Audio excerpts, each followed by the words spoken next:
Quando meu filho mais velho faleceu, recebi uma ligação que mudou tudo. A voz do chefe dele tremia ao telefone. Senhor Mauro, descobri algo sobre seu filho que o senhor precisa saber. É urgente. Venha ao meu escritório imediatamente, mas não comente com ninguém da família. Pode ser perigoso. Quando cheguei lá, gelei ao ver quem estava presente naquela sala. Mas antes de continuarmos, confira se você já está inscrito no canal e escreva nos comentários de onde você está assistindo este vídeo. Nunca imaginei que aos 58 anos estaria diante do caixão do meu primogênito. Lucas tinha apenas 36 anos. Era um homem íntegro, dedicado ao trabalho como analista financeiro em uma grande empresa de São Paulo. E, acima de tudo, um filho exemplar. Dizem que nenhum pai deveria enterrar um filho. Agora eu entendia a dor devastadora por trás dessas palavras. O corpo de Lucas havia sido encontrado em seu apartamento na Vila Mariana 3 dias antes, vítima de um aparente infarto fulminante. Ninguém esperava. Ele sempre foi saudável, praticava corrida no Ibirapuera regularmente e havia feito exames completos havia apenas 2 meses. Os médicos falaram em morte súbita, predisposição genética não detectada. Termos frios que não explicavam por que meu filho estava agora dentro de um caixão. Durante o velório no cemitério São Paulo, observei meu filho mais novo, Diego, organizando tudo com uma eficiência admirável. Ele e sua esposa Patrícia cuidaram de cada detalhe do funeral, enquanto eu permanecia sentado, entorpecido pela dor. Pai, deixa com a gente. O senhor só precisa descansar. Diego repetia com aquele tom protetor que vinha usando comigo nos últimos anos. Algo me incomodava, mas atribuí isso ao meu estado emocional fragilizado. Diego parecia composto demais. Não que eu esperasse vê-lo perder o controle, mas havia uma serenidade quase perturbadora em seu comportamento. Patrícia permanecia ao lado dele, sempre atenta, sempre vigilante, como se estivesse monitorando cada movimento ao redor. Após o sepultamento no cemitério do Morumbi, todos voltaram para minha casa em Perdizes. Enquanto os convidados se serviam do café que Patrícia havia providenciado, sentei em um canto da sala, observando o retrato de Lucas acima da lareira. Foi então que notei as conversas sussurradas entre Diego e Patrícia, os olhares trocados. Algo parecia fora do lugar. Pai, precisamos conversar sobre o futuro, disse Diego sentando ao meu lado depois que o último convidado partiu. Esta casa é grande demais para o senhor morar sozinho. Eu e a Patrícia conversamos e achamos melhor o senhor vendê-la e se mudar para um apartamento menor. Ou quem sabe para aquele residencial para idosos perto da nossa casa em Alphaville. A sugestão me pegou de surpresa. Mas, filho, acabamos de enterrar seu irmão. Não acho que seja hora para isso. Justamente por isso, pai, Patrícia interrompeu com sua voz melodiosa. O Lucas partiu tão de repente. A vida é imprevisível. Precisamos pensar no seu bem-estar. Assenti distraidamente, incapaz de processar aquela conversa. Foi quando o telefone tocou. Diego levantou rapidamente para atender. Quem era? Perguntei quando ele voltou com uma expressão tensa. Ninguém importante, respondeu evasivamente. Só alguém do escritório do Lucas querendo falar com o senhor sobre uns documentos. Que documentos? Nada para o senhor se preocupar agora, pai. Falei para ligarem em outro momento. O senhor precisa descansar. Naquela noite, sozinho no meu quarto, o cansaço finalmente me dominou. Estava quase dormindo quando meu celular vibrou. Número desconhecido. Senhor Mauro, aqui é Carlos Mendonça, diretor financeiro da empresa onde seu filho trabalhava. Sim, respondi, tentando clarear a mente. Senhor Mauro, preciso falar com o senhor urgentemente. Em particular, é sobre seu filho. Meu coração acelerou. Sobre o Lucas, o que aconteceu? Houve uma pausa antes dele responder. Não posso falar por telefone. O senhor poderia vir ao meu escritório amanhã cedo? E, por favor, não mencione esta conversa para ninguém, especialmente para seu outro filho ou a esposa dele. Por que não? Por favor, confie em mim. É pela sua própria segurança. Venha às 9 horas da manhã. O endereço é na Avenida Paulista, número 2456. Depois de desligar, fiquei acordado por horas. Por que todo esse sigilo? O que Carlos Mendonça poderia saber sobre Lucas que exigia tanta discrição? E por que mencionar especificamente Diego e Patrícia?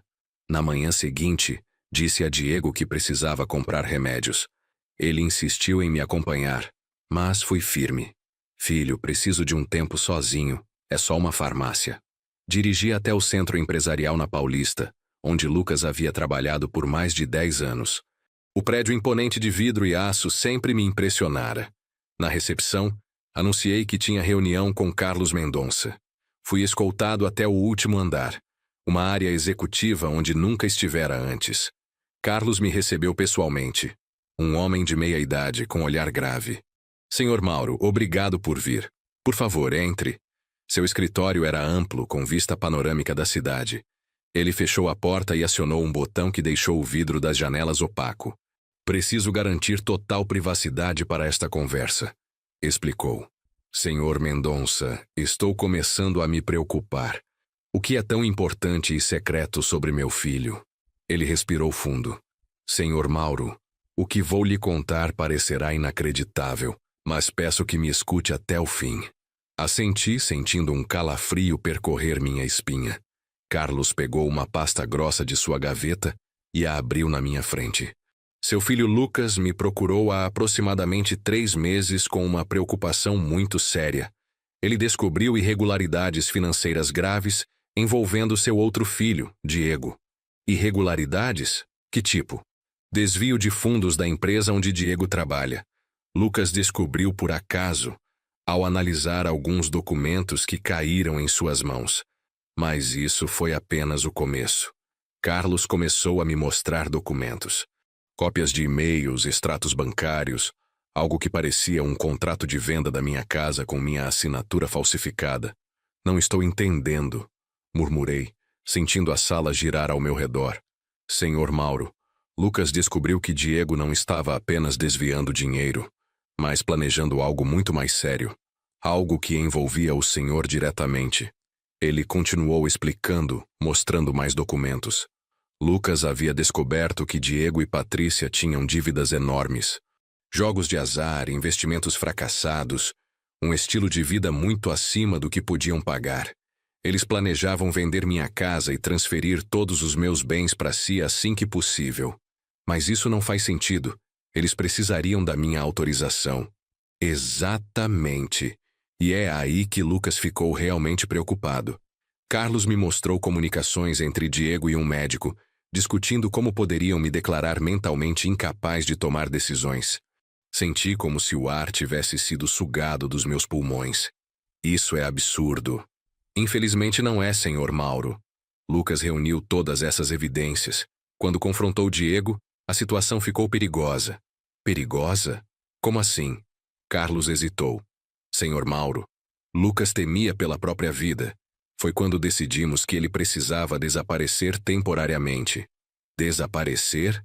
O que quer dizer com isso? Carlos olhou em direção à porta do banheiro privativo em seu escritório. Ela se abriu lentamente. Então viu o impossível. Lucas entrou no escritório. Meu filho, que eu havia enterrado 3 dias atrás, estava vivo na minha frente. Pai, ele disse suavemente, os olhos marejados. Tudo escureceu ao meu redor. A última coisa que me lembro é ouvir Lucas gritar meu nome enquanto eu caía.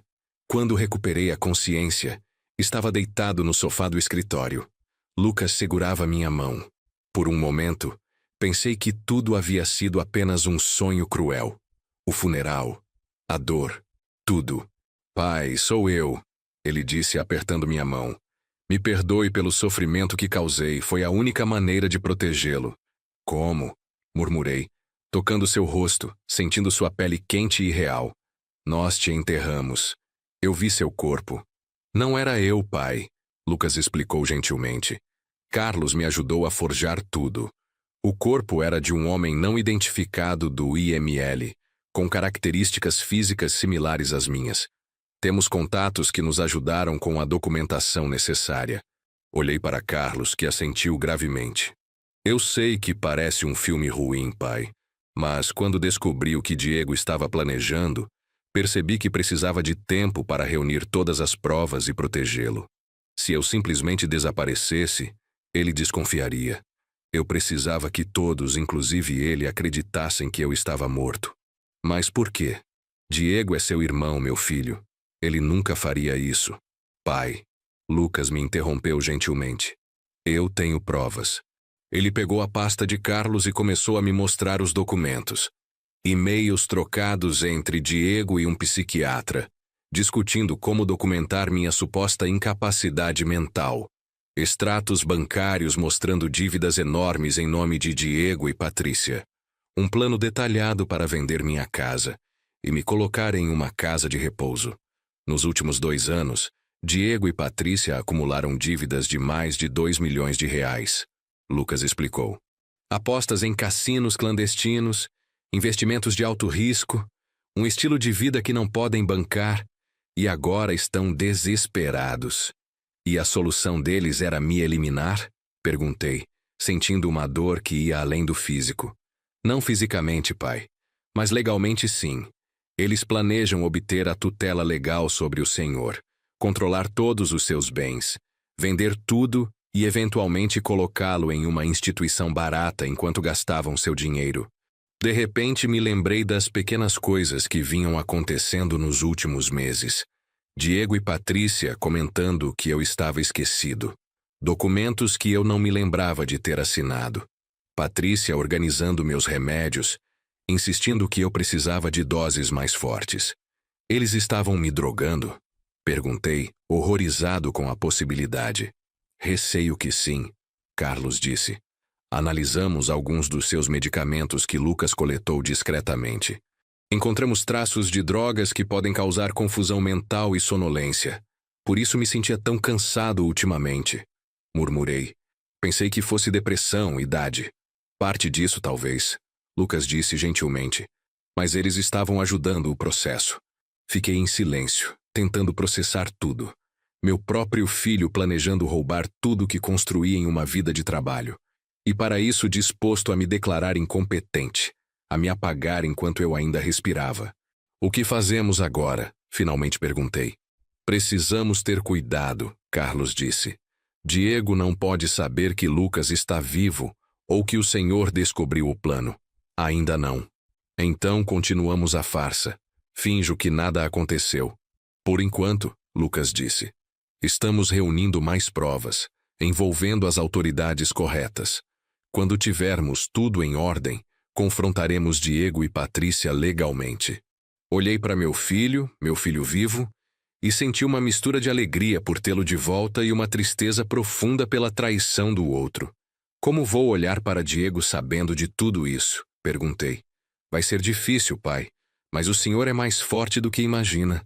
Lucas me abraçou, e pela primeira vez desde que recebi a notícia da sua morte, chorei de verdade. Não lágrimas de luto, mas de alívio, raiva e determinação. Voltando para casa naquela tarde, encontrei Diego me esperando visivelmente irritado. Onde o senhor estava, pai? Fiquei preocupado. Disse que ia à farmácia, mas liguei lá e disseram que não viram o senhor hoje. Respirei fundo, lembrando do conselho de Lucas para agir normalmente. Fui em outra farmácia. Depois acabei parando num café. Precisava de um momento sozinho. Diego me estudou como se avaliasse se eu estava mentindo. Bom, o senhor não deveria sair assim sem avisar. Não está em condições emocionais de ficar perambulando pela cidade. Não sou um inválido, filho, respondi, tentando não demonstrar a raiva crescendo no meu peito. Só precisava de um tempo para mim. Claro, pai, só estamos preocupados com o senhor. Não é, Patrícia? Só então notei Patrícia parada na entrada da cozinha, observando nossa conversa com aquele sorriso plácido que agora parecia calculado. Claro, ela respondeu se aproximando. Aliás, trouxe sua medicação da noite. O senhor parece tão cansado. Ela me estendeu um copo de água e 2 comprimidos. Olhei para aqueles comprimidos que até ontem eu teria tomado sem questionar. Obrigado, querida, mas vou tomar mais tarde. Não estou com vontade agora.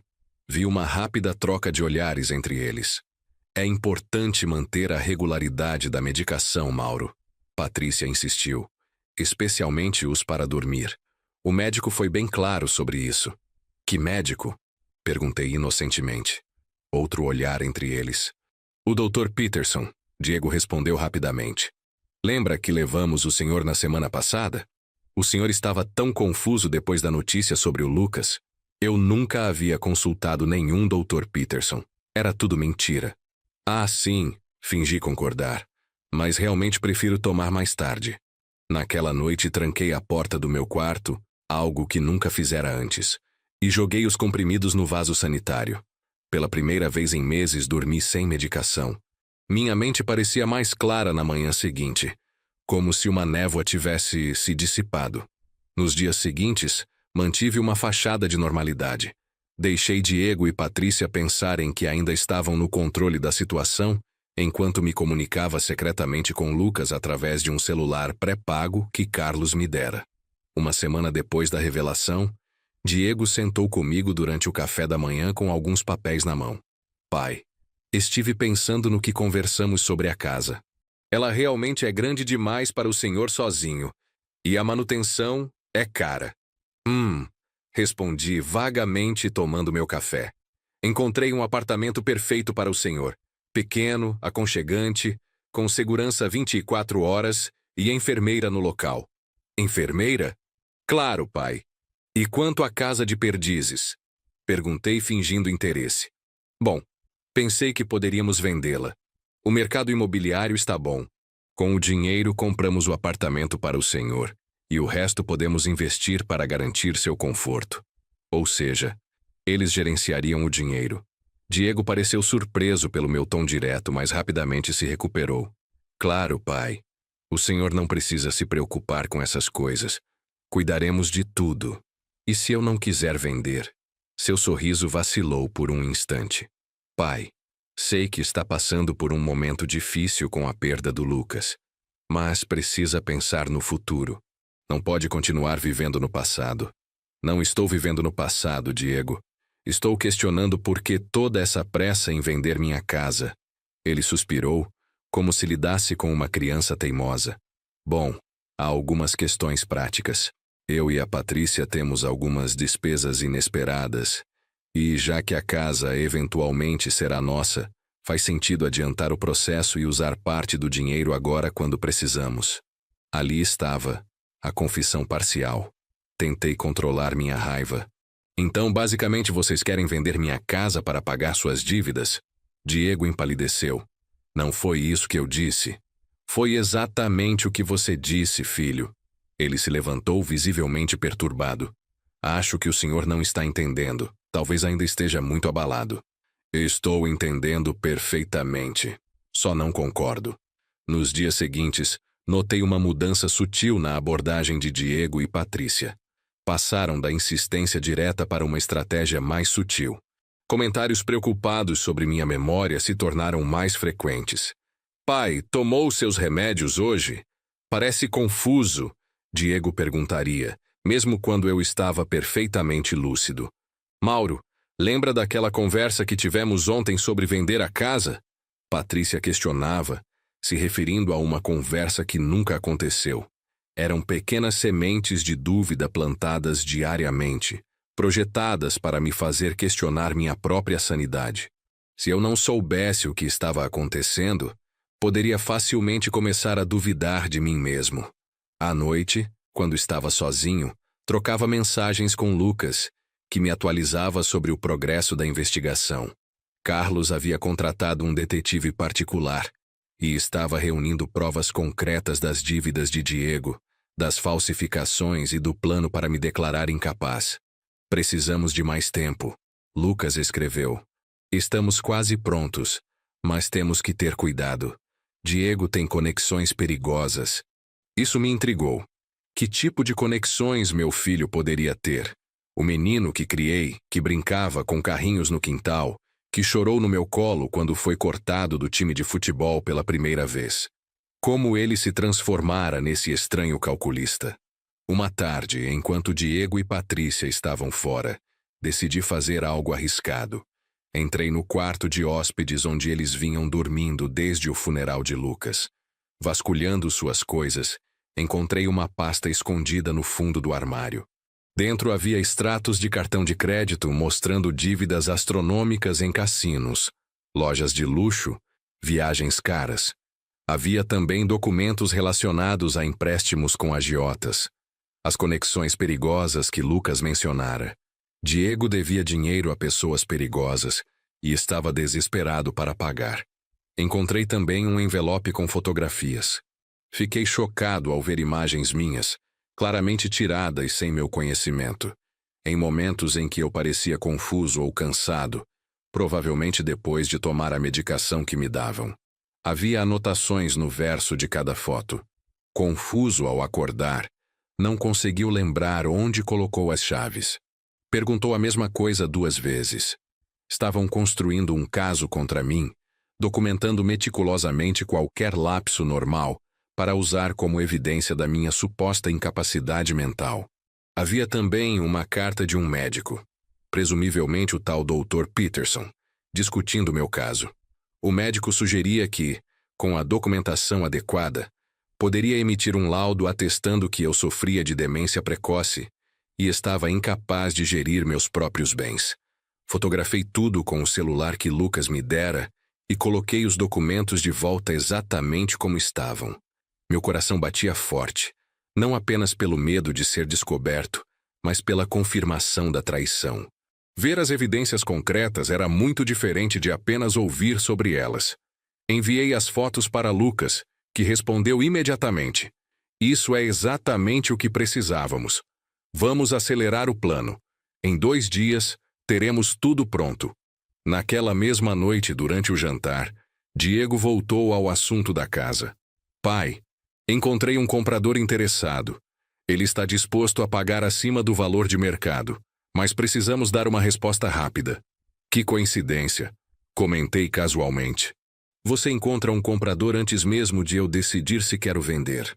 Diego trocou um olhar com Patrícia. Na verdade, já havíamos conversado sobre isso, lembra? O senhor concordou que seria melhor. Não me lembro dessa conversa, respondi, sabendo perfeitamente bem que ela nunca aconteceu. Está vendo? Patrícia disse com uma expressão exagerada de preocupação. É disso que estamos falando, Mauro. Esses lapsos de memória estão ficando mais frequentes. Não é lapso de memória.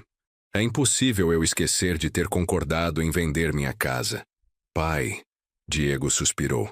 Isso está ficando complicado. Talvez seja a hora de considerar uma avaliação mais séria. O Dr. Peterson mencionou isso. Que Dr. Peterson? Interrompi, fingindo confusão. Nunca consultei nenhum Dr. Peterson. Outra troca de olhares. O geriatra que te atendeu mês passado, Patrícia disse pacientemente como se falasse com uma criança. Você realmente não lembra? Não lembro porque nunca aconteceu. Diego largou os talheres e me encarou. Pai, isso é exatamente o que nos preocupa. O senhor está tendo esses episódios. Nega coisas que aconteceram. Esquece conversas importantes. Ou talvez vocês estejam dizendo que tivemos conversas que nunca aconteceram. O silêncio que se seguiu foi tenso. Percebi que tinha ido longe demais. Não deveria confrontá-los ainda. Me desculpem. Recuei. Estou cansado. Acho que vou dormir cedo hoje. Claro, pai. Diego disse, o alívio visível em seu rosto. Patrícia vai levar seus remédios. Não é necessário. Respondi rapidamente. Já tomei. Tomou? Patrícia perguntou, franzindo a testa. Quando? Antes do jantar? Outra troca de olhares. Pai, não deveria tomar remédios sem supervisão. Pode se confundir com as doses. Tomo esses remédios há anos, Diego. Sei como funcionam. Recolhi-me ao meu quarto, trancando a porta novamente. Segundos depois, ouvi batidas suaves. Mauro, Patrícia chamou. Trouxe um chá para o senhor. Não quero, obrigado, respondi. Mas vai ajudá-lo a dormir. Estou bem, Patrícia. Só quero ficar sozinho. Ouvi-a hesitar do outro lado da porta. Depois seus passos se afastaram. Peguei o celular escondido e mandei mensagem para Lucas. Estão ficando mais insistentes. Acho que perceberam que não estou mais tomando a medicação deles. Não sei quanto tempo mais consigo manter essa encenação. A resposta veio rapidamente. Aguente firme só mais um dia, pai. Amanhã à noite tudo estará resolvido. Na manhã seguinte, Diego anunciou que tinha uma surpresa. Pai, consegui agendar uma consulta com um especialista em memória. Ele vai nos atender hoje à tarde. Hoje? Questionei. Tão de repente? É um favor especial, explicou. Esse médico é muito requisitado, mas fez uma exceção para nós. Imediatamente desconfiei. Poderia ser o tal Dr. Peterson que emitiria o laudo falso? Estavam acelerando o plano, provavelmente pressionados por seus credores. Não sei, Diego. Não me sinto muito bem hoje. Mais um motivo para ir, ele insistiu. O médico pode receitar algo mais eficaz do que esses remédios antigos que o senhor toma. Precisava ganhar tempo. Discretamente enviei mensagem para Lucas informando sobre a consulta. Não vá de jeito nenhum, ele respondeu. É uma armadilha. Estamos acelerando nosso plano também. Fique em casa hoje. Invente qualquer desculpa. Diego, disse saindo do quarto depois de trocar mensagens com Lucas. Me desculpe, mas não vou poder ir à consulta. Acabei de lembrar que marcamos para limpar o apartamento do Lucas hoje. A imobiliária ligou. A expressão de Diego endureceu. Isso pode esperar, pai. Sua saúde é mais importante. Não, não pode, insisti. O contrato do apartamento vence hoje. Se não retirarmos as coisas dele, vão descartar tudo. São as últimas lembranças do seu irmão. Diego parecia prestes a explodir, mas se controlou. Está bem, disse, controlando a voz. Vou remarcar a consulta, mas amanhã com certeza. Claro, com certeza. Concordei, sabendo que até lá tudo teria mudado. Naquela tarde, Diego saiu para resolver algumas coisas. Patrícia ficou em casa me vigiando como um falcão. Ela insistiu para que eu tomasse um chá, que educadamente recusei. Sugeriu que eu descansasse, que assistíssemos um filme juntos. Qualquer coisa para me manter sob sua vista. Por volta das 17 horas, a campainha tocou. Patrícia foi atender e voltou com uma expressão pálida. Mauro, disse com voz trêmula. Tem alguém querendo falar com o senhor sobre o Lucas. Levantei do sofá, sentindo meu coração disparar. O plano de Lucas já estava em ação. No hall de entrada, encontrei um homem alto de terno, segurando um distintivo policial. Senhor Mauro Nogueira? Ele perguntou. Sim, sou eu. Sou o delegado Ferreira. Preciso falar com o senhor sobre seu filho Lucas Nogueira. Patrícia se aproximou, colocando a mão no meu ombro, em um gesto que antes eu teria interpretado como apoio, mas agora reconhecia como controle. Sou Patrícia, nora dele. O que aconteceu? O delegado olhou para ela com expressão neutra. Se não se importa, preciso falar com o senhor Mauro em particular. Mas ele está frágil. Patrícia insistiu. Perdeu o filho recentemente. Entendo, mas é assunto confidencial. Tudo bem, Patrícia, intervim. Podemos usar o escritório. Conduzi o delegado ao escritório que havia sido do meu falecido pai e fechei a porta. Assim que ficamos sozinhos, ele falou em voz baixa. Senhor Mauro, sou amigo de Carlos Mendonça. Seu filho Lucas me procurou com provas bastante sérias sobre atividades ilegais envolvendo seu outro filho, Diego. Então era isso. O plano estava em andamento. Estamos prestes a prender Diego por fraude, falsificação, conspiração e tentativa de tutela fraudulenta. Ele continuou. Mas primeiro precisamos garantir sua segurança. Há uma chance de Diego reagir de forma imprevisível quando descobrir que foi descoberto. O que devo fazer? Perguntei, sentindo uma mistura de alívio e apreensão. Uma equipe policial está posicionada perto da sua casa. Estamos esperando Diego retornar para fazer a prisão. E a Patrícia? Perguntei. Ela está envolvida também? Sim, temos provas de que ela era cúmplice em todo o esquema. Ambos serão presos. Tentei processar a magnitude de tudo aquilo. Meus 2 filhos. Um fingindo a própria morte para me proteger, o outro conspirando contra mim. Há mais uma coisa que o senhor precisa saber. O delegado acrescentou, baixando ainda mais a voz. Seu filho Lucas está aqui. Meu coração saltou. Aqui? Onde? No carro a um quarteirão de distância. Ele insistiu em estar presente apesar dos riscos. Quer vê-lo antes de prendermos Diego? Sim, respondi sem hesitar. O delegado pegou seu celular e enviou uma mensagem rápida. Vou criar uma distração para a Patrícia. Quando eu sair para a sala com ela, o senhor sai pela porta dos fundos. Tem um carro preto esperando na esquina. Assenti, sentindo-me como um personagem de filme de espionagem. O que devo dizer a ela sobre nossa conversa? Diga que estamos investigando algumas irregularidades no seguro de vida do Lucas. Nada para se preocupar, apenas papelada. Saímos do escritório e o delegado pediu que Patrícia lhe mostrasse os documentos do seguro. Enquanto eles se dirigiam à sala, escapuli silenciosamente pela porta da cozinha que dava para o quintal. Meu coração batia tão forte que temi que Patrícia pudesse ouvi-lo. Atravessei o jardim, saí pelo portão lateral e avistei o carro preto. A porta traseira se abriu quando me aproximei. Entrei rapidamente e lá estava ele. Lucas, meu filho, vivo. Nos abraçamos em silêncio, ambos tremendo de emoção. Não havia palavras para aquele momento. Pai, ele finalmente disse, isso tudo acaba hoje. Como você está? Perguntei, ainda segurando seu rosto entre minhas mãos, como fazia quando ele era criança. Preocupado com o Senhor. Foi mais difícil do que imaginei ficar longe, sabendo do perigo. Seu irmão, comecei, mas não consegui completar a frase. Eu sei. Lucas respondeu tristemente. Ainda não consigo acreditar no que ele se tornou. Carlos, que estava no banco do passageiro, virou-se para nós. Diego acabou de chegar em casa. A polícia vai agir em instantes. Quero estar lá, declarei. Preciso ver isso com meus próprios olhos. Preciso olhar nos olhos dele quando descobrir que sei de tudo. Pai, não é seguro, Lucas protestou. Preciso, filho. Preciso olhá-lo nos olhos quando ele souber que não conseguiu.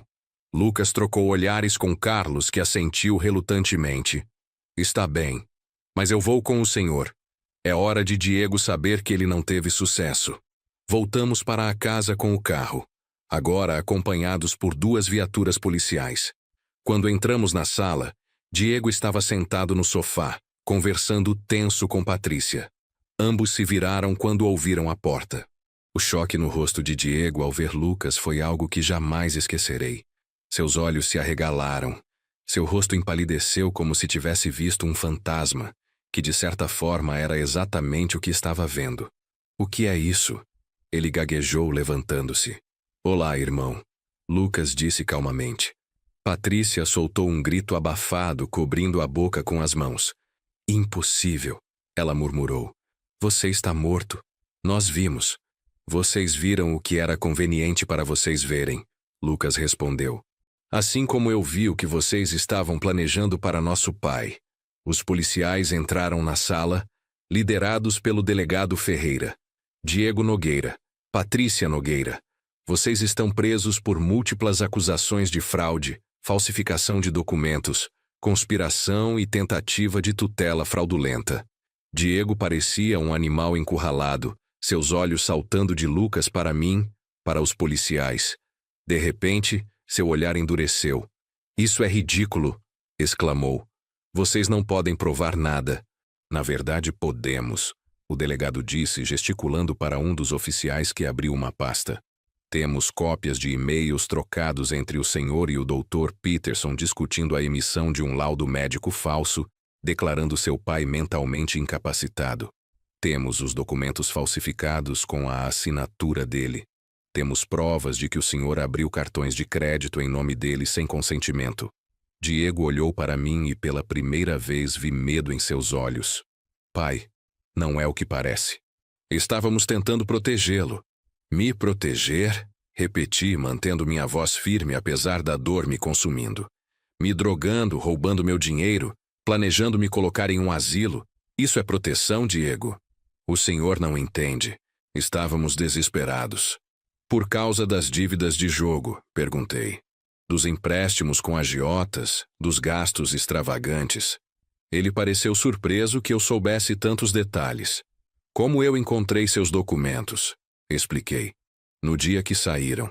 Vi tudo. Os extratos, as fotos que tiraram de mim, as anotações, tudo. Patrícia, silenciosa até então, de repente avançou em minha direção.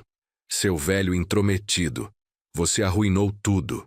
Um policial a conteve antes que pudesse me alcançar. Patrícia Nogueira, a senhora está presa. Enquanto os oficiais algemavam o casal, olhei para Diego. Não mais o menino que criei, mas um estranho cujos olhos queimavam de raiva. Isso não acabou, ele ameaçou enquanto era conduzido. Tenho conexões. Vocês vão se arrepender disso. Lucas colocou o braço ao meu redor, me protegendo como sempre fizera. Acabou, pai. Eles não podem mais machucá-lo. Mas enquanto observava meu filho mais novo sendo levado pela polícia, sabia que algumas feridas nunca cicatrizariam completamente. Os dias seguintes à prisão de Diego e Patrícia foram um turbilhão de emoções e burocracia. Depoimentos na delegacia, reuniões com advogados, formulários intermináveis para anular as falsificações e desfazer o dano financeiro que haviam causado. Mas em meio a todo aquele caos, havia uma alegria profunda. Lucas estava vivo. A ressurreição oficial do meu filho exigiu quase tanta papelada quanto sua morte. Carlos mobilizou uma equipe jurídica para lidar com as complicações legais. Havia multas a pagar pela falsificação do atestado de óbito, explicações a dar às autoridades, um novo funeral a organizar para o verdadeiro ocupante do caixão que enterramos, um homem sem família cuja identidade foi temporariamente emprestada, graças aos contatos de Carlos. Como foi viver escondido todo esse tempo? Perguntei a Lucas uma noite enquanto jantávamos sozinhos em casa pela primeira vez, desde que tudo acontecera. Solitário, ele admitiu. Fiquei em um apartamento seguro que Carlos conseguiu em Campinas. Só saía para o essencial, sempre disfarçado. A parte mais difícil foi saber que o senhor estava sofrendo, acreditando que eu estava morto, e ainda assim exposto ao perigo. Por que não me contou antes? Lucas suspirou, largando os talheres. Foi minha maior dúvida. Carlos e eu discutimos por dias. No final decidimos que sua reação de dor precisava ser genuína para que Diego não desconfiasse. Se o senhor soubesse a verdade, talvez não conseguisse manter a farsa. Você subestimou minhas habilidades de atuação. Comentei com um pequeno sorriso. Talvez. Ele sorriu de volta. Mas também não sabíamos até onde Diego estava disposto a ir. Se ele sentisse que o senhor sabia de algo, poderia ter acelerado seus planos. A implicação pairou pesada entre nós. Até onde meu próprio filho teria ido para conseguir o que queria? As audiências começam semana que vem. Comentei, mudando de assunto. O advogado disse que Diego está tentando negociar um acordo de delação. Típico dele. Lucas respondeu com amargura, sempre procurando o caminho mais fácil, mesmo às custas dos outros. Patrícia está cooperando com a promotoria, oferecendo informações em troca de pena reduzida. Aparentemente está colocando toda a culpa no Diego. Não me surpreende. Ela sempre foi manipuladora. Olhei pela janela em direção ao quintal onde meus 2 meninos costumavam brincar juntos, construindo fortes de galhos e folhas, defendendo-se de inimigos imaginários. Onde erramos com ele, Lucas? O que aconteceu com aquele menino doce que conhecíamos? Lucas ficou em silêncio por um momento. Não acho que erramos, pai. Algumas pessoas simplesmente fazem escolhas ruins, depois mais escolhas ruins para encobrir as primeiras, e antes que percebam, estão presas em uma espiral descendente. Mas tentar roubar o próprio pai, me drogar, me internar. As dívidas dele eram piores do que imaginávamos. O detetive descobriu que Diego devia mais de 3 milhões de reais a agiotas, ligados ao crime organizado. Estavam ameaçando a vida dele e da Patrícia.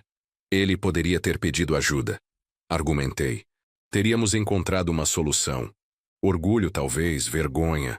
Ou talvez ele tenha ido tão longe que não via mais um caminho de volta. Pensei nas palavras de Lucas. Quantas pequenas decisões, quantas mentiras meu filho contou a si mesmo para justificar suas ações? Em que ponto ele cruzou a linha, transformando-se de um filho amoroso em um conspirador disposto a destruir o próprio pai? Na semana seguinte, Enfrentamos a primeira audiência do caso. A promotoria apresentou provas esmagadoras. Os e-mails, os documentos falsificados, os depoimentos do médico que havia sido subornado para emitir o laudo falso. O advogado de Diego argumentou que ele havia agido sob coação, temendo pela vida devido às dívidas com criminosos. Tentou pintar meu filho como vítima das circunstâncias, alguém que cometeu erros por desespero, não por malícia. Quando tive que testemunhar, olhei diretamente para Diego. Ele manteve os olhos baixos, incapaz de encontrar meu olhar. Descrevi como tentaram me fazer duvidar da própria mente, como me drogaram, como planejaram me arrancar da minha casa e me colocar em uma instituição enquanto gastavam meu dinheiro. O senhor acredita que seu filho representa perigo para o senhor? O promotor perguntou. Hesitei. Apesar de tudo, ele era meu filho. Acredito que ele representa perigo para si mesmo e para qualquer um que tenha algo que ele queira. Não reconheço mais o filho que criei. Vi Diego encolher-se na cadeira. Após 3 semanas de audiências, o juiz proferiu a sentença. Diego foi condenado a 8 anos de prisão por fraude, falsificação e conspiração. Patrícia, em troca de sua cooperação, recebeu uma sentença de 4 anos com possibilidade de progressão para regime semiaberto após 1 ano. Enquanto o juiz lia a sentença, observei Diego. Não havia mais arrogância em seu rosto, apenas derrota. Por um breve momento, nossos olhos se encontraram e pensei ver um lampejo do menino que ele fora. Perdido, assustado, arrependido. Mas então o momento passou e ele foi levado pelos guardas. No estacionamento do fórum, Lucas me perguntou: como se sente? Como se tivesse perdido um filho novamente. Respondi honestamente. Só que desta vez foi por escolha dele. Acha que pode perdoá-lo algum dia? Olhei para o céu pensando na resposta. Não sei, Lucas. Perdão não é algo que se decide em um dia. É um processo. E nós? O que fazemos agora? Era uma boa pergunta. Nossa vida havia sido virada de cabeça para baixo 2 vezes. Primeiro pela morte de Lucas, depois pela traição de Diego. Acho que precisamos de um novo começo, sugeri. Esta casa tem muitas memórias agora. Algumas boas, outras dolorosamente ruins. Nos meses seguintes coloquei a casa de Perdizes à venda. Ironicamente cumprindo o desejo de Diego, mas em meus próprios termos. Lucas e eu encontramos uma casa menor e mais aconchegante em uma cidade litorânea, a 2 horas de São Paulo, em Ubatuba. Um lugar onde ninguém nos conhecia, onde não seríamos o pai e o irmão daquele homem que tentou roubar a própria família. No dia da mudança, dei uma última caminhada pela casa vazia, onde havia criado meus filhos. Cada cômodo guardava memórias.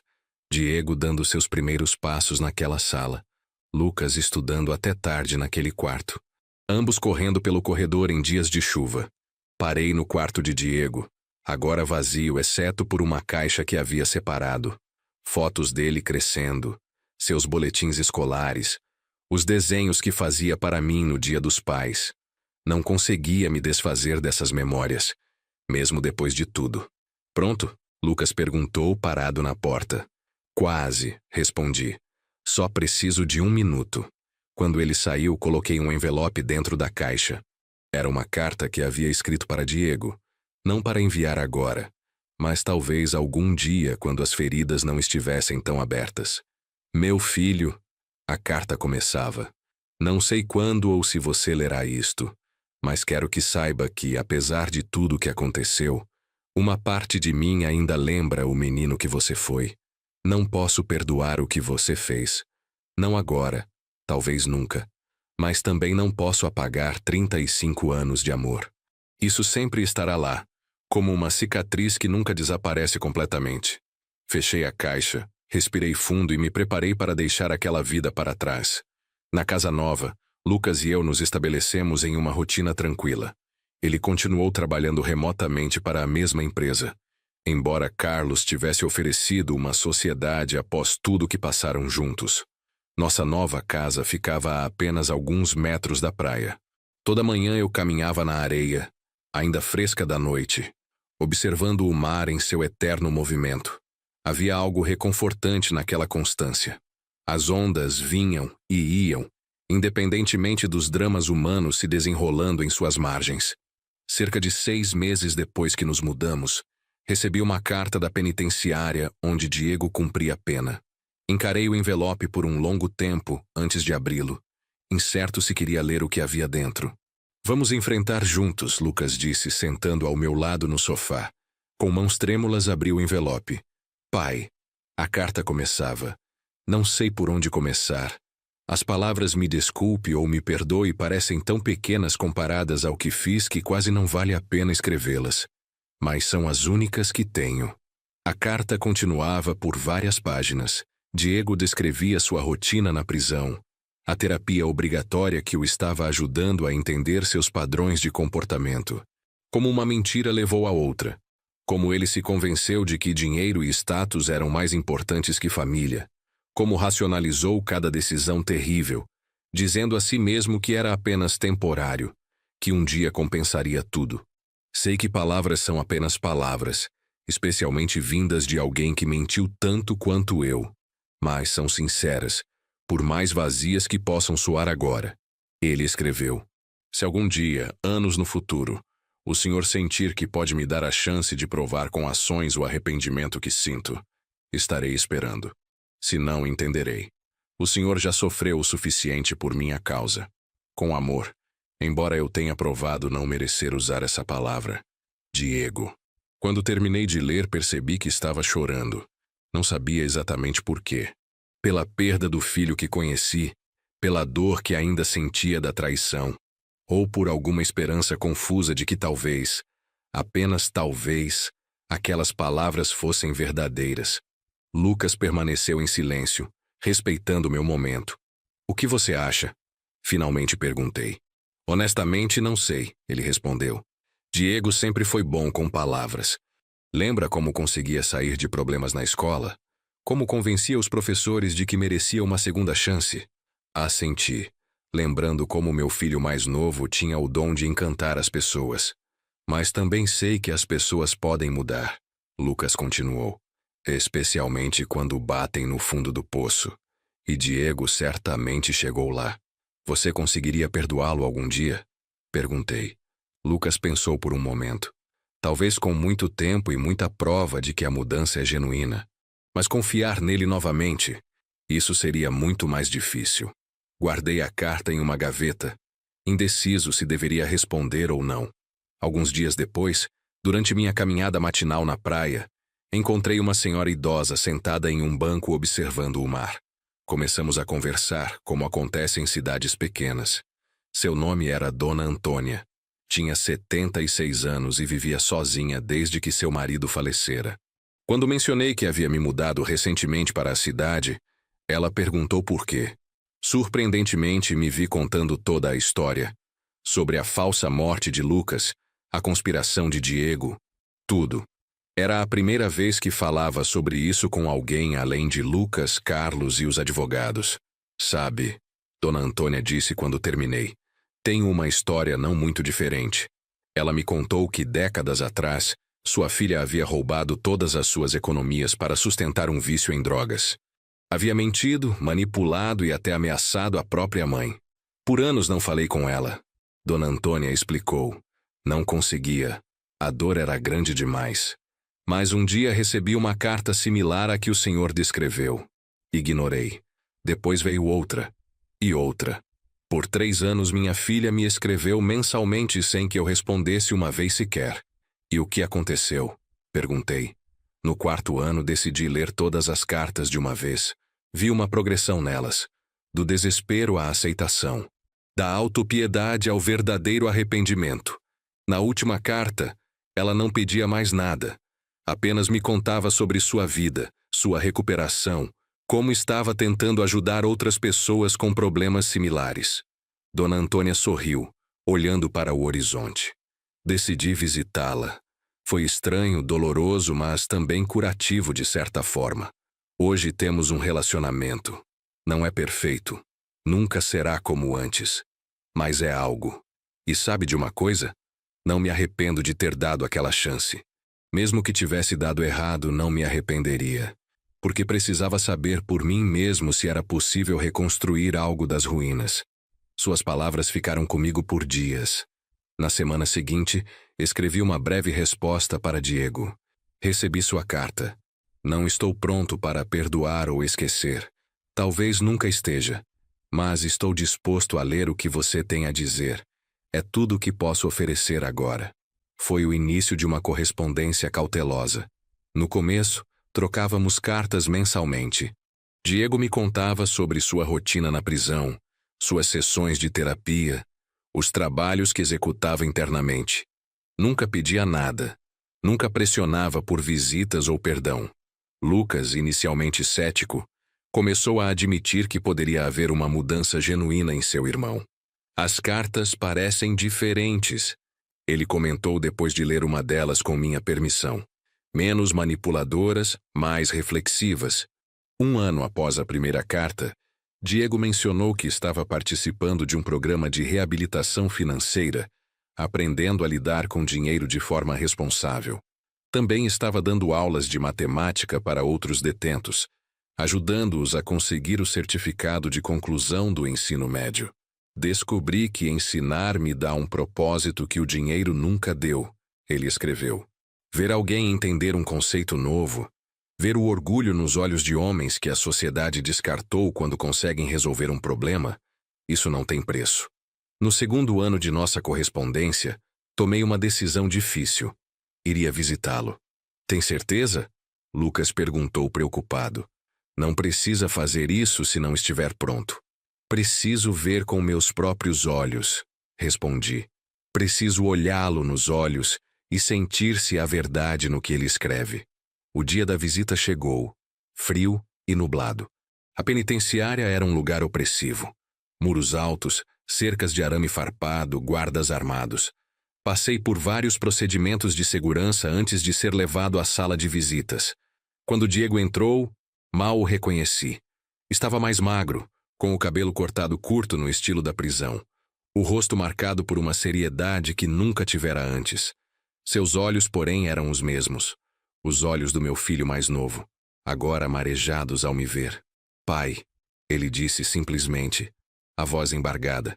Diego, respondi mantendo minha compostura. Sentamos em lados opostos de uma mesa simples. Por alguns minutos nenhum de nós conseguiu dizer nada. Obrigado por vir, ele finalmente falou. Não esperava. Nem eu, admiti. Foi uma decisão de última hora. Como está o Lucas? Ele perguntou. Era a primeira vez que mencionava seu irmão em nossa correspondência. Está bem. Ainda tem pesadelos sobre o funeral falso. Diego baixou os olhos. Sinto muito por tudo. Sei que não significa muito. Por que, Diego? Interrompi a pergunta escapando antes que pudesse contê-la.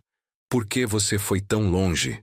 Ele respirou fundo, como se estivesse esperando aquela pergunta. No começo eram apenas pequenas apostas. Achei que podia controlar. Quando percebi, estava me afogando em dívidas. Patrícia gostava de uma vida luxuosa e eu queria impressioná-la. Uma coisa levou a outra. Comecei a pegar dinheiro emprestado com pessoas perigosas. Depois vieram as pressões, as ameaças. Mas por que não pediu nossa ajuda? Orgulho, vergonha. E depois de um tempo as dívidas eram tão grandes que sabia que o senhor não poderia ajudar mesmo querendo. Foi quando comecei a ver seus bens como uma solução. A honestidade brutal de suas palavras me atingiu como um soco. E me drogar. Me fazer pensar que estava perdendo a memória. Ele fechou os olhos como se não suportasse o próprio reflexo em meus olhos. Cada passo parecia uma pequena transgressão na hora. Um remédio mais forte para o senhor dormir e não perceber quando pegávamos documentos. Depois para o senhor não questionar quando falávamos de conversas que nunca aconteceram. Foi uma ladeira escorregadia. Cada pequena mentira tornou a próxima mais fácil. Nossa conversa continuou por quase 1 hora.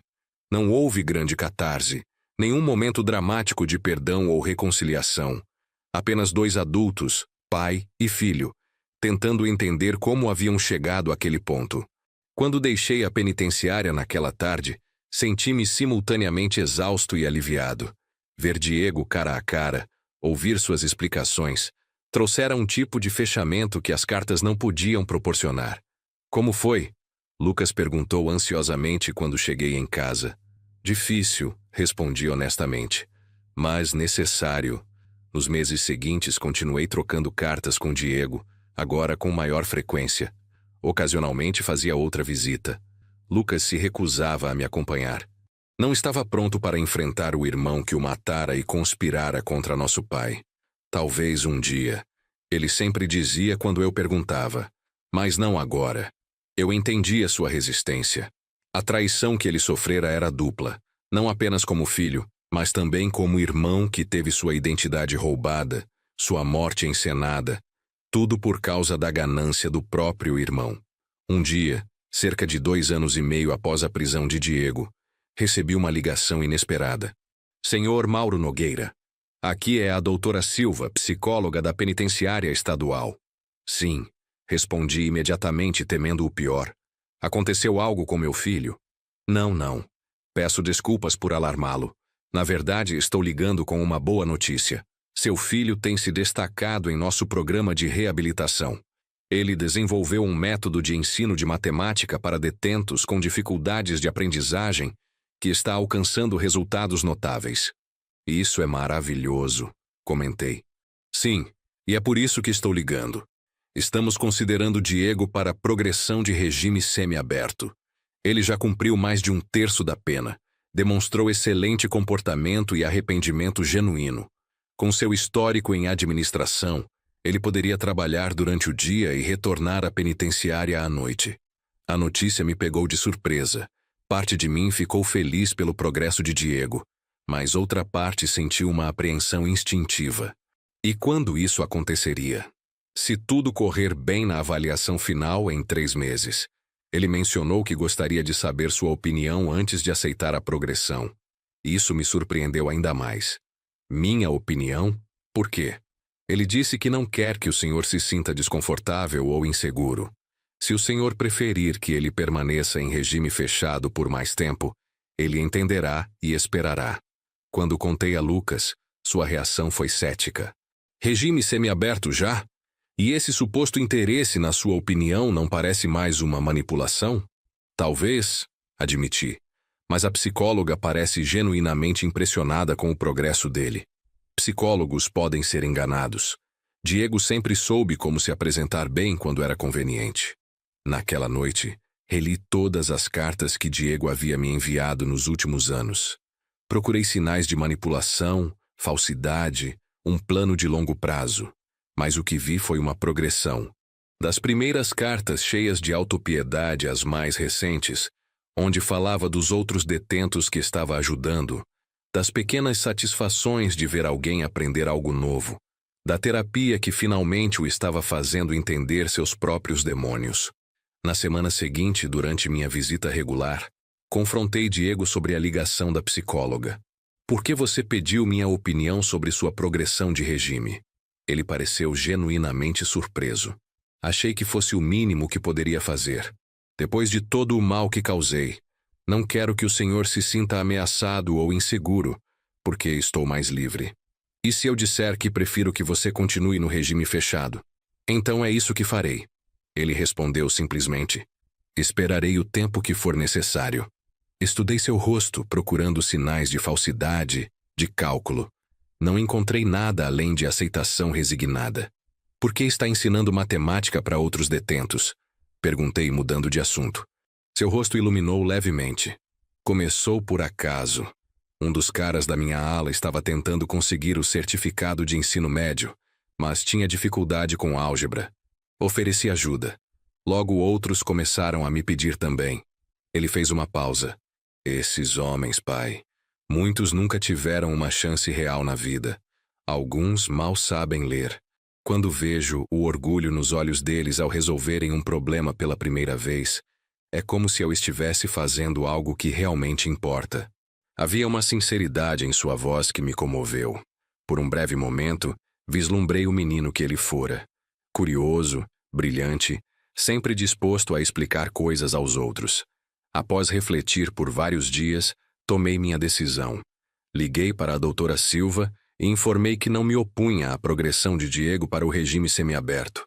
Lucas não ficou feliz. Estamos assumindo um risco desnecessário. E se ele voltar aos velhos hábitos? E se ele decidir nos visitar quando estiver livre durante o dia? Ele será monitorado, expliquei. E honestamente, Lucas, em algum momento precisamos aceitar a possibilidade de que as pessoas podem mudar. Algumas pessoas talvez, ele replicou. Mas Diego nos enganou por tanto tempo. Eu sei que é mais difícil para você, reconheci. Ele não apenas traiu sua confiança, mas te forçou a uma situação extrema. Não estou pedindo que você o perdoe. Apenas que aceite que estou disposto a dar essa chance a ele. 3 meses depois, Diego iniciou o programa de progressão de regime. Conseguiu um emprego em uma organização sem fins lucrativos que trabalhava com a reintegração de ex-detentos, onde usava suas habilidades administrativas durante o dia, retornando à penitenciária à noite e aos fins de semana. Em suas cartas, ele descrevia seu trabalho com entusiasmo. Estou ajudando pessoas que cometeram erros como eu a encontrar um caminho de volta à sociedade. É irônico e apropriado ao mesmo tempo. Passamos mais um ano naquela rotina. Diego trabalhando durante o dia, cumprindo sua pena à noite. Nossas visitas ocasionais e cartas frequentes. Lucas permanecia relutante a qualquer contato com o irmão, embora eu notasse que fazia mais perguntas sobre Diego, sobre seu trabalho, sobre sua aparente reabilitação. Então chegou o dia da audiência para a liberdade condicional completa. Diego poderia viver em uma casa de transição, precisando apenas se apresentar periodicamente ao juízo. Vou à audiência, anunciei a Lucas na véspera.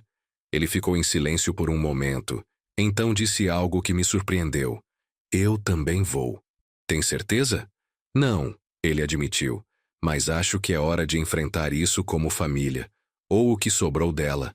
A audiência foi breve, mas intensa. O juiz revisou o histórico prisional de Diego. Ouviu os depoimentos dos psicólogos e supervisores, todos positivos. Quando perguntou se alguém da família gostaria de falar, me levantei.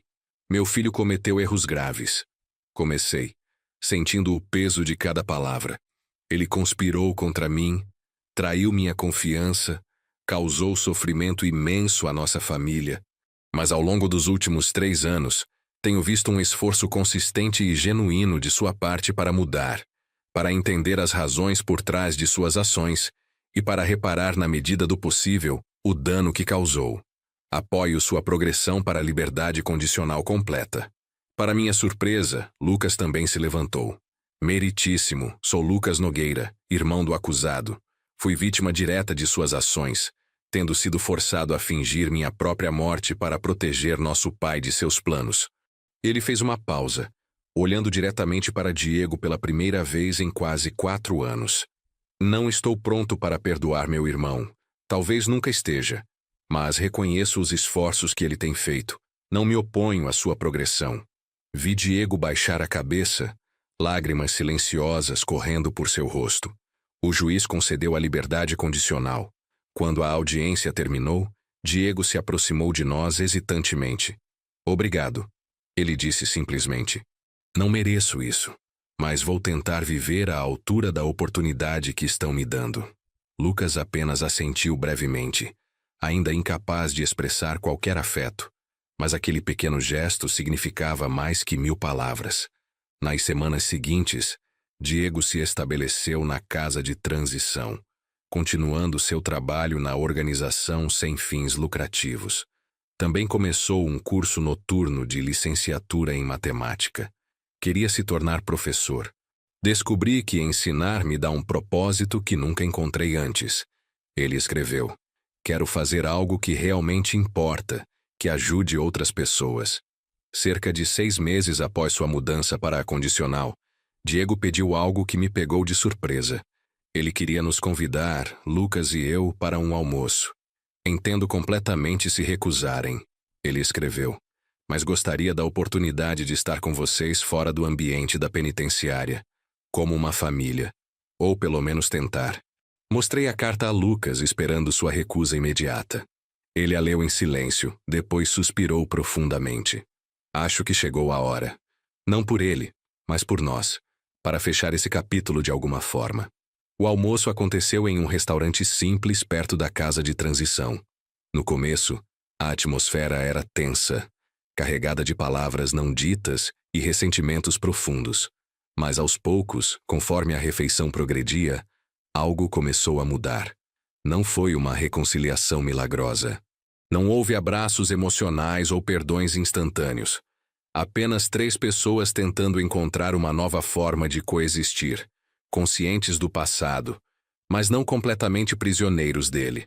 Os anos seguintes foram um processo lento de reconstrução. Diego terminou cumprindo sua pena, conseguiu seu diploma de licenciatura em matemática e começou a trabalhar em uma escola pública na periferia de São Paulo, ensinando adolescentes em situação de vulnerabilidade. Nossos almoços em família se tornaram mais frequentes, mensais, depois quinzenais. Lucas e Diego nunca recuperaram a proximidade que tinham na infância, mas desenvolveram um respeito cauteloso um pelo outro. Feridas profundas como as nossas não cicatrizam completamente. Mas com o tempo, a dor aguda deu lugar a uma aceitação melancólica. 5 anos após aquela ligação que mudou tudo, recebemos um convite de Diego. Ele estava se formando com honras ao mérito em sua licenciatura e gostaria que estivéssemos presentes. Na cerimônia, observei meu filho mais novo receber seu diploma, seu rosto maduro e sereno, tão diferente do homem desesperado e ganancioso que havia conspirado contra o próprio pai. Ao lado dele, uma jovem professora da mesma escola onde trabalhava. Marina, sua namorada há quase 1 ano. Uma mulher gentil que conhecia toda a nossa história e ainda assim escolheu ficar ao seu lado. Está bem? Lucas perguntou, notando meus olhos marejados. Estava pensando em como a vida é imprevisível, respondi. Se alguém tivesse me dito 6 anos atrás que estaríamos aqui hoje, os 3 juntos celebrando a formatura de Diego, eu teria achado loucura. E, no entanto, aqui estamos, ele completou. Após a cerimônia, Diego se aproximou de nós, segurando seu diploma e trazendo Marina pela mão. Obrigado por virem, ele disse, a voz embargada. Significa mais do que posso expressar. Estamos orgulhosos de você, respondi, e percebi que era verdade. Lucas estendeu a mão ao irmão, um gesto que em sua simplicidade carregava enorme peso. Bom trabalho, ele disse simplesmente. Naquela noite, depois que Lucas foi para casa, sentei na varanda da minha casa à beira-mar em Ubatuba, refletindo sobre a jornada extraordinária que nossa família havia percorrido, da traição à redenção, do luto ao renascimento, da desconfiança à possibilidade de confiança renovada. Pensei em como nossas vidas haviam sido transformadas por aquela única decisão desesperada de Lucas, fingindo sua própria morte para me proteger. O que teria acontecido se ele não tivesse sido tão vigilante? Se não tivesse descoberto os planos de Diego a tempo? Eu provavelmente estaria em alguma instituição, dopado e confuso, enquanto Diego e Patrícia esgotavam minhas economias. Ou talvez pior, também pensei em Patrícia, que cumpriu sua pena reduzida e desapareceu de nossas vidas. Segundo os últimos rumores, ela havia se casado com um empresário em outra cidade, completamente se reinventando. Torci sinceramente para que ela também tivesse encontrado um caminho melhor. Percebi que estava sorrindo apesar de tudo. Não porque o passado não importava. Sempre importaria. Sempre seria parte de quem éramos. Mas porque havíamos encontrado uma forma de não deixá-lo definir nosso futuro. Na manhã seguinte, Diego apareceu para o café. Estava nervoso, inquieto. Tem algo que quero pedir. Ele finalmente disse. Entenderei perfeitamente se a resposta for não. O que é? Marina e eu estamos pensando em nos casar no ano que vem. Isso é maravilhoso, respondi sinceramente. Marina foi uma boa influência na sua vida, uma âncora de estabilidade. Sim, mas bem, estamos procurando um lugar para morar. Algo pequeno, modesto, perto da escola onde trabalhamos. E eu estava pensando se o senhor poderia me emprestar algum dinheiro para a entrada. Não é muito. Tenho algumas economias. Marina também. Seria só para complementar. E claro, faríamos um contrato formal com pagamentos mensais. Senti uma pontada de apreensão. Dinheiro havia sido o gatilho para toda a tragédia em nossa família. Não é muito. Ele continuou rapidamente, percebendo minha hesitação. Tenho algumas economias. Marina também. Seria só para complementar. E claro, faríamos um contrato formal com pagamentos mensais. Levantei a mão, interrompendo-o. Diego, vou pensar no assunto. Não porque não confio em você agora, mas porque precisamos ter cuidado com essas questões em nossa família, considerando nossa história. Ele assentiu, visivelmente aliviado que eu não tivesse recusado imediatamente. Claro, pai. Leve todo o tempo que precisar. E se a resposta for não, entenderei completamente. Quando ele saiu, liguei para Lucas. Contei sobre o pedido de Diego. O que você acha? Perguntei. Houve um longo silêncio na outra extremidade da linha. Acho que é um teste. Não para Diego, mas para nós. Para ver se realmente acreditamos que ele mudou. E você acredita? Outro silêncio. Acho que ele está tentando. Acho que não é mais a pessoa que era. Mas acho que devemos ser prudentes. Como? Talvez possamos ajudar de uma forma que não envolva entregar dinheiro diretamente. Poderíamos ser fiadores do financiamento, por exemplo. Ou comprar a casa e estabelecer um contrato formal de aluguel com opção de compra. Era uma sugestão sensata. Um meio-termo entre confiança e cautela. 2 dias depois, chamei Diego para conversar. Expliquei a proposta que Lucas e eu havíamos elaborado. Não é questão de não confiar em você, expliquei. É sobre estabelecer limites saudáveis depois de tudo que passamos. Para minha surpresa, Diego pareceu genuinamente aliviado. Isso é perfeito. Para ser honesto, fiquei preocupado depois de fazer o pedido. Pensei que poderia dar a impressão errada. Que poderia parecer que estou revertendo a velhos hábitos. Você pensou nisso? Penso nisso todos os dias, pai. Tenho medo de voltar a ser a pessoa que fui. De decepcionar o Senhor novamente. De decepcionar a mim mesmo. É uma luta constante. Aquela admissão honesta significou mais para mim do que qualquer grande promessa poderia. Nos meses seguintes, trabalhamos juntos para encontrar uma casa adequada para Diego e Marina perto de São Paulo. Lucas, com seu conhecimento financeiro, estruturou um contrato justo que protegia todas as partes. Foi um exercício de confiança cautelosa, de reconstrução gradual. O dia em que Diego e Marina se mudaram para a nova casa, fizemos uma pequena celebração. Apenas nós 4, com uma refeição simples no quintal recém-adquirido. Um brinde, propus, erguendo meu copo. A novos começos. A novos começos. Todos repetiram. Enquanto observava meus 2 filhos conversando civilmente, não pude deixar de refletir sobre a jornada extraordinária que havíamos percorrido. De desespero à esperança. De traição à redenção incompleta, mas significativa. No que está pensando? Marina perguntou, sentando ao meu lado enquanto os irmãos discutiam sobre a melhor forma de consertar o deck dos fundos. Sobre como a vida raramente segue o caminho que esperamos, respondi. E como às vezes das maiores tragédias podem surgir oportunidades de crescimento que nunca teríamos imaginado. Ela sorriu, cobrindo minha mão com a dela. Diego me conta histórias sobre como o Senhor era quando ele era criança. Diz que sempre foi a força da família, mesmo antes de tudo isso acontecer. Não me senti forte quando descobri a verdade sobre os planos deles. Me senti quebrado, traído, perdido. Mas sobreviveu, ela observou. E mais do que isso, encontrou um caminho adiante.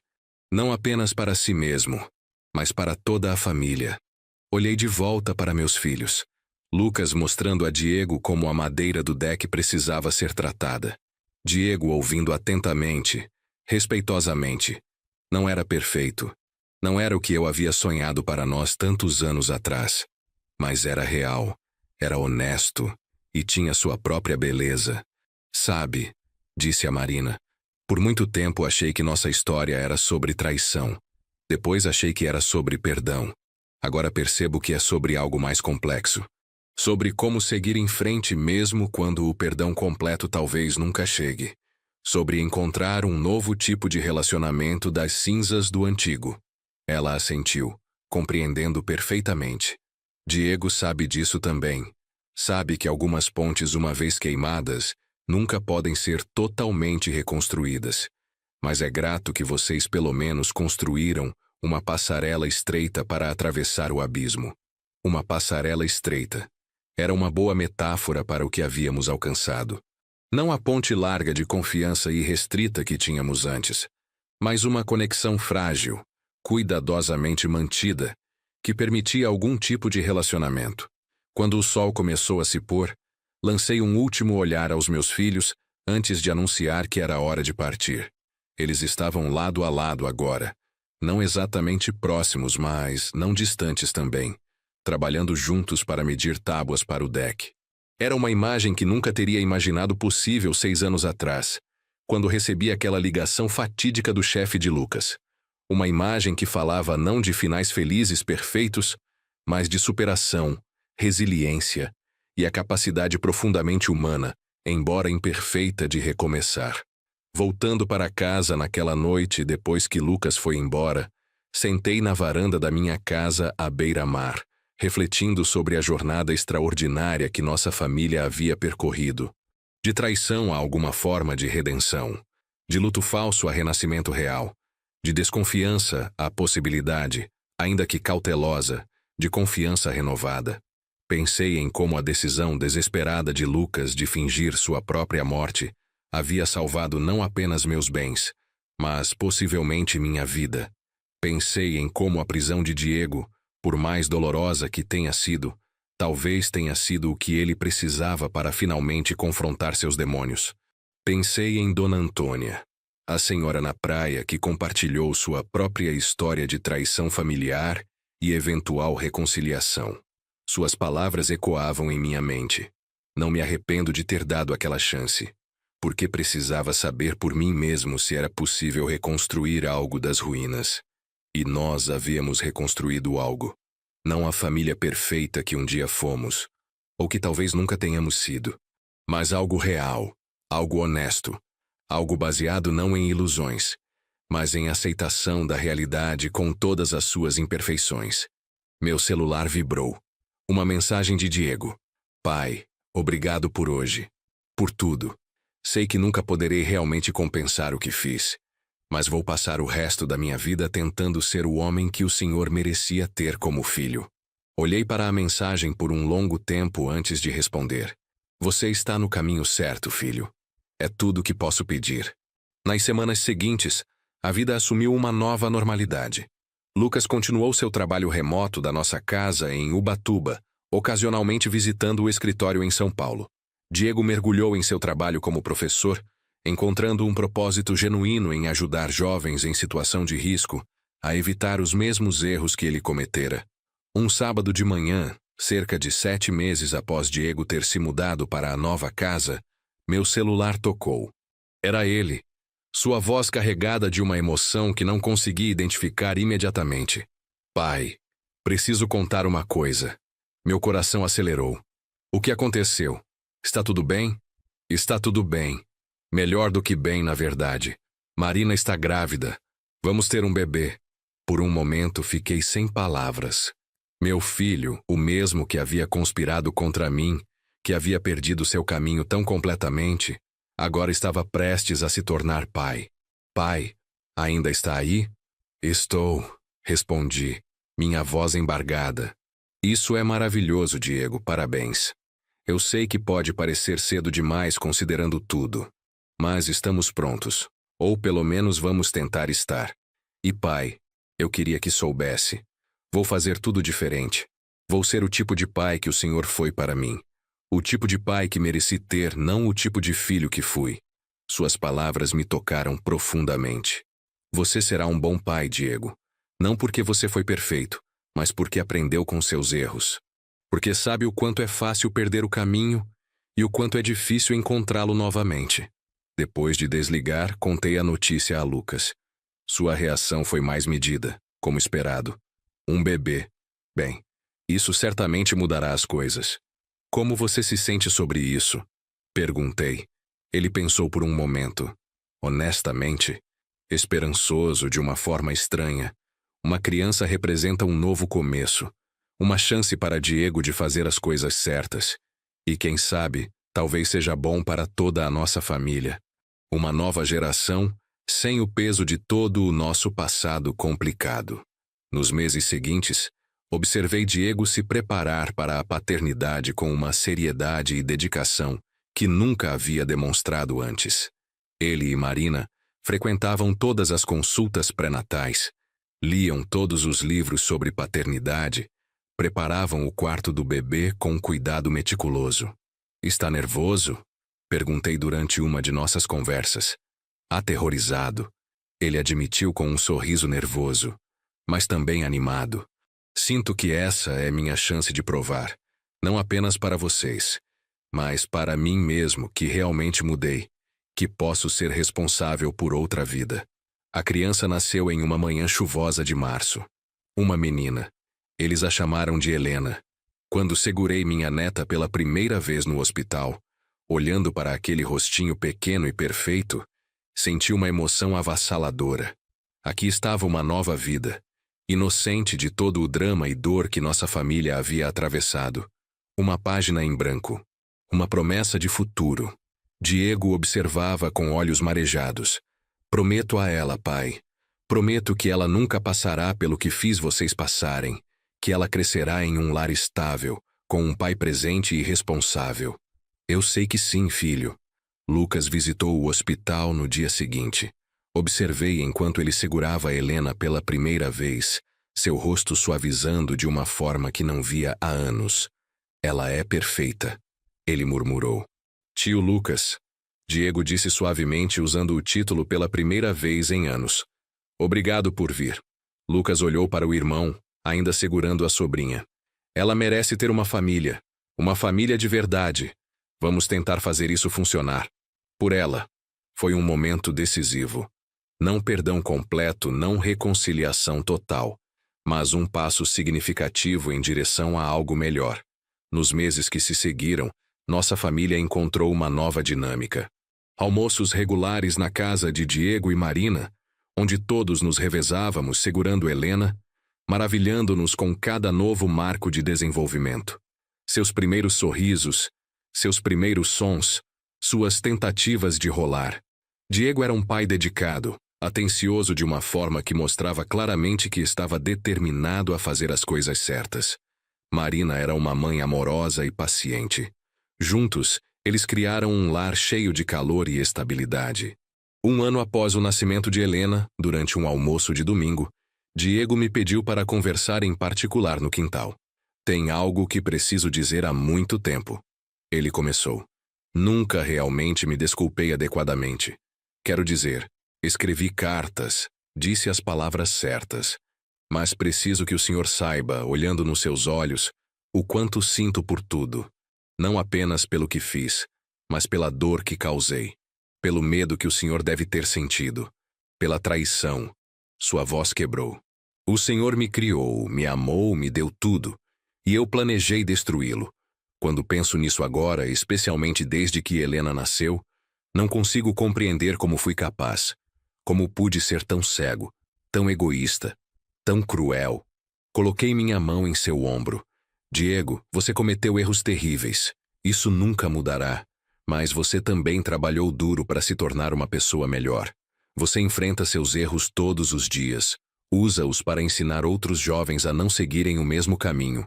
É pai presente e amoroso. Isso tem que contar para alguma coisa. Mas o Senhor pode me perdoar, verdadeiramente." Foi minha vez de pausar, pensando cuidadosamente em minha resposta.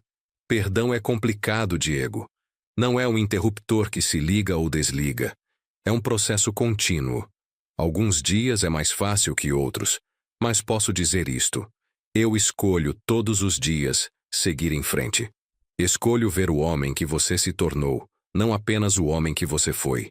Escolho acreditar na sua mudança. Escolho construir um relacionamento novo com você, mesmo que não seja exatamente como era antes. Se isso é perdão, então sim. Acho que sim." Diego me abraçou, e pela primeira vez em muitos anos, O abracei de volta sem reservas. Quando voltamos para dentro, encontramos Lucas brincando no chão com Helena, construindo uma torre de blocos coloridos. A menina ria deliciada cada vez que a torre caía. Era uma cena tão comum, tão normal, mas para nós significava muito mais. Significava que havíamos sobrevivido, que havíamos encontrado um caminho através da escuridão, que havíamos construído algo novo das ruínas do que perdemos. Marina preparou café e bolo e nos sentamos todos juntos na sala. A conversa fluiu naturalmente, pontuada pelas gargalhadas de Helena e histórias sobre as travessuras de seus alunos que Diego compartilhava. Tem um garoto na minha turma, Diego estava contando. 15 anos, família complicada, já estava começando a se envolver com o tráfico. Consegui convencê-lo a participar do clube de matemática depois da aula. Ontem ele resolveu uma equação complexa que vinha lutando há semanas.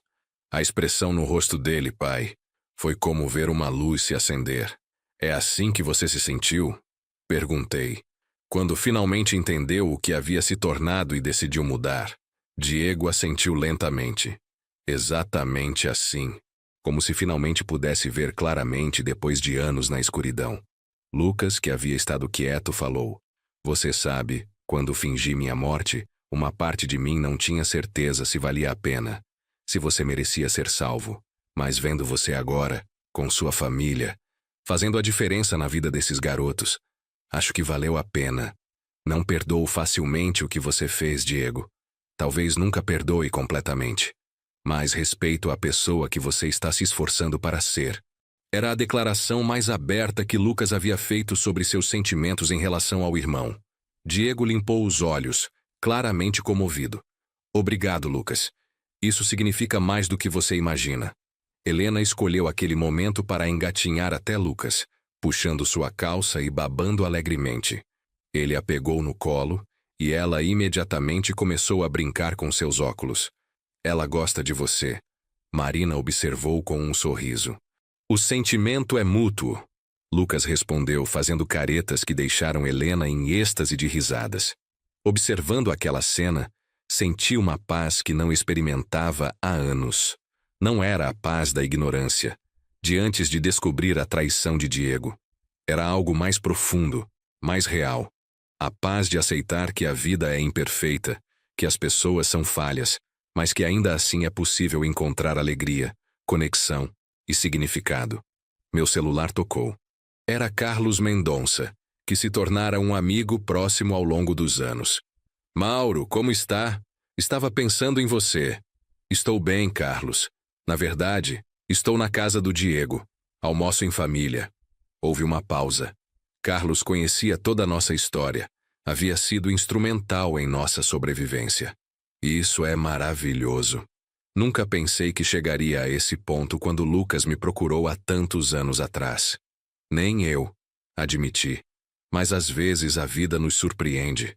Depois de desligar, voltei para a sala onde minha família estava reunida. 3 gerações agora, cada um carregando suas próprias cicatrizes, suas próprias histórias, mas escolhendo estar juntos apesar de tudo. Diego estava mostrando a Lucas fotos de seus alunos em seu telefone, contando histórias de progresso e pequenas vitórias. Lucas ouvia atentamente, fazendo perguntas, genuinamente interessado. Marina estava preparando mais café na cozinha, cantarolando suavemente. Helena havia adormecido no sofá, seu rostinho tranquilo na inocência do sono. Sabe o que percebi?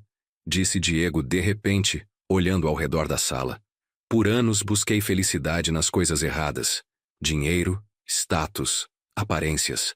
Pensei que essas coisas me fariam sentir completo. Mas isto aqui, ele gesticulou para todos nós.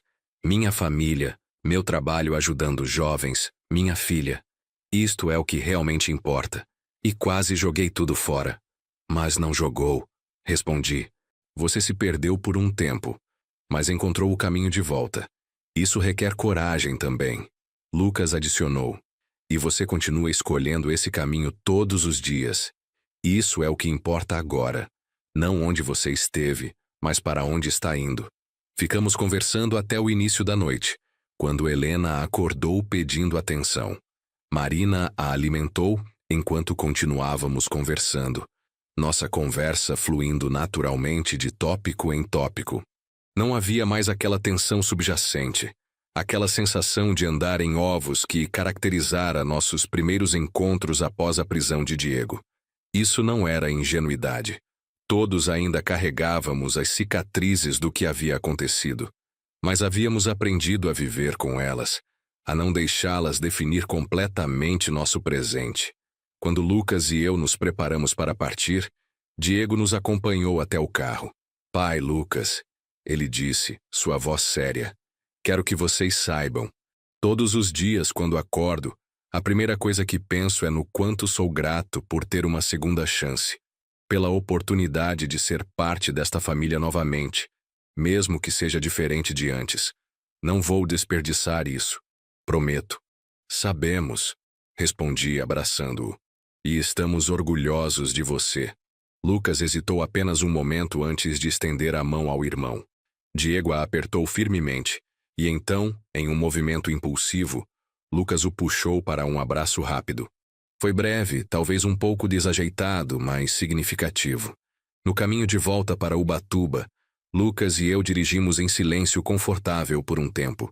Finalmente ele falou: "Você sabe, quando tudo aquilo começou, quando descobri o que Diego estava planejando, pensei que nossa família estava terminada, destruída além de qualquer reparo. Eu também pensei isso", admiti. "Especialmente quando descobri que você estava vivo. Foi alegria e horror misturados. Alegria por te ter de volta, horror pelo que seu irmão havia se tornado. Mas olhe para nós agora. Não é perfeito, nunca será como era antes. Mas é real, é honesto. E de alguma forma estranha, acho que somos mais fortes agora do que éramos antes." Refleti sobre suas palavras enquanto observava a estrada à frente. Você está certo. Antes, nossa família era construída sobre suposições não testadas. Amor incondicional, confiança cega. Agora é construída sobre algo mais sólido. Escolha consciente. Perdão trabalhado. Confiança conquistada de volta, passo a passo. "E Helena", Lucas acrescentou com um sorriso. "Ela muda tudo, não é? É impossível olhar para aquele rostinho e não sentir esperança." "Ela representa possibilidades", concordei. "Uma nova geração que pode crescer sem o peso de nossos erros. Com sorte, aprenderá com eles sem ter que repeti-los." Chegamos em casa quando o sol estava se pondo sobre o oceano, pintando o céu em tons de laranja e rosa. Sentamos na varanda como havíamos feito tantas vezes nos últimos anos, observando as ondas. "Você se arrepende de algo?" perguntei a Lucas. "De ter fingido sua morte? De toda aquela elaboração?" Ele pensou por um longo momento. "Às vezes me pergunto se havia outra forma. Uma forma menos dramática. Mas honestamente, não. Diego estava tão envolvido em suas mentiras, tão desesperado, que não sei se teríamos conseguido pará-lo de outra forma." "E você, pai? Se arrepende de ter dado a Diego tantas chances?" Balancei a cabeça. "Não, porque a alternativa seria desistir dele completamente. E sim, ele não merecia essas chances. Mas às vezes, o amor não é sobre merecer. É sobre escolher acreditar que as pessoas podem ser melhores do que seus piores momentos." Ficamos sentados em silêncio, observando o oceano até as estrelas começarem a aparecer no céu escurecido. Pensei em tudo o que havíamos atravessado. A falsa morte, a conspiração descoberta, a prisão, a lenta reconstrução. Pensei em Dona Antônia e suas palavras sobre dar chances. Pensei em Helena e no futuro que ela representava. Nossa história não teve um final de conto de fadas. Não houve reconciliação mágica ou perdão instantâneo. Mas teve algo talvez mais valioso. Uma jornada real através da dor em direção à cura. Uma família imperfeita escolhendo dia após dia construir algo novo das ruínas do que perderam. Olhei para Lucas ao meu lado, meu filho que fingiu sua própria morte para me salvar. Pensei em Diego, trabalhando todos os dias para ser melhor. Pensei em Helena, dormindo tranquila em seu berço, inocente de todo o drama que precedeu sua chegada. E percebi que, contra todas as probabilidades, Após tudo o que passamos, éramos uma família novamente. Diferente, cicatrizada, mas ainda assim uma família.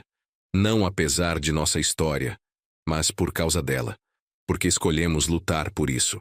Porque o amor, no final, provou ser mais forte que a traição. A passarela estreita que havíamos construído sobre o abismo de nossa dor talvez nunca se tornasse uma ponte larga. Mas era suficiente. Era real. E era nossa. Enquanto as ondas continuavam seu ritmo eterno contra a praia, senti uma gratidão profunda. Não pela jornada que tivemos que fazer, mas por termos sobrevivido a ela. Juntos. E isso, percebi, era mais do que suficiente. Se você gostou desta história, clique em inscrever-se e conte nos comentários qual parte deixou você sem palavras. Ah, e não esqueça de se tornar membro para ter acesso a vídeos exclusivos que não publico aqui. Espero por você lá.